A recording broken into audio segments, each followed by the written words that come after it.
And we're live. Good morning, comic book fans. Welcome back to Comics in 5 Minutes. I'm your ever-loving host, Shorty.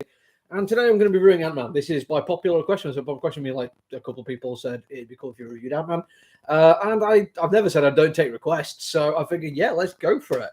It doesn't hurt that it's Al Ewing. We do have a lot of Al Ewing fans in this store. I am actually not one of them. I think he has done some brilliant comic books. He's done some stuff I've struggled with. His Rocket Raccoon is fantastic. His Choose Adventure Deadpool was hilarious. His Hulk is absolutely genre-defining and genre-breaking at the same time. But then X-Men Red, the first issue, was mostly just two guys having a really loud argument and penis swinging competition in a bar.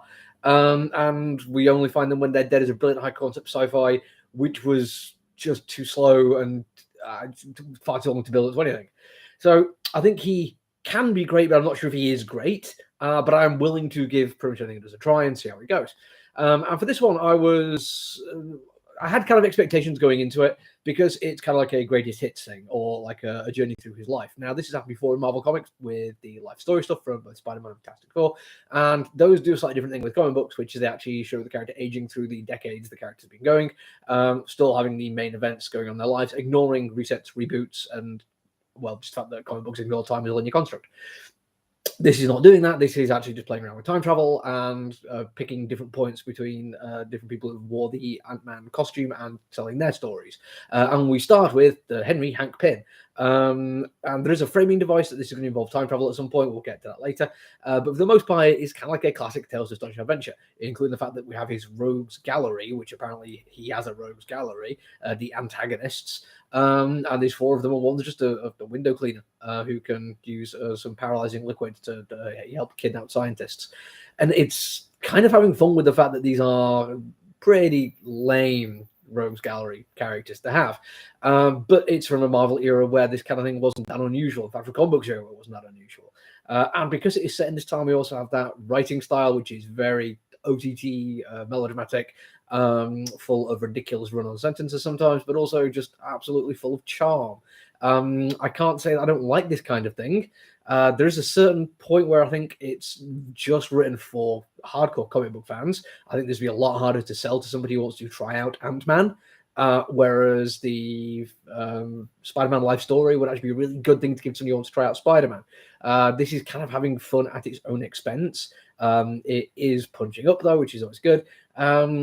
And like I say, other people have done something similar, and I'd be childish if we'd say this one isn't good because I've liked other ones. I mean, the Deadpool one where he goes back in time and takes over Peter Parker's life is genuinely cool by Joe Kelly.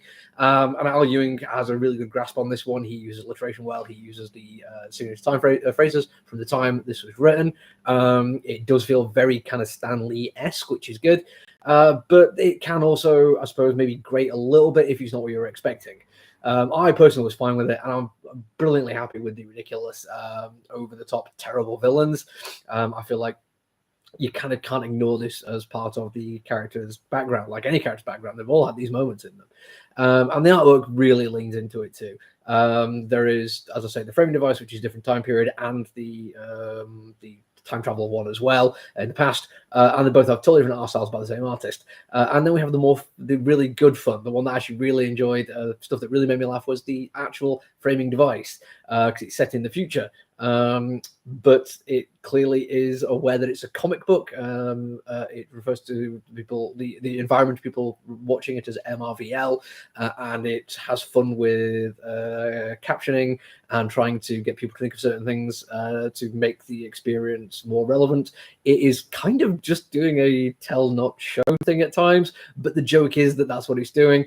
And this is the kind of stuff that I like Al Ewing for. He's very quick, very intelligent, and his humor when he wants it to be is brilliant.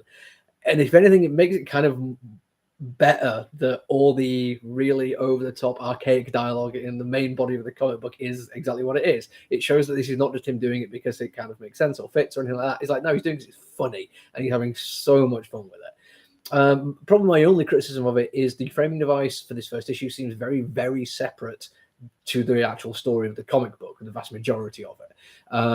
Basically, this is giving us a chance to go and jump into stories involving other people being Ant-Man.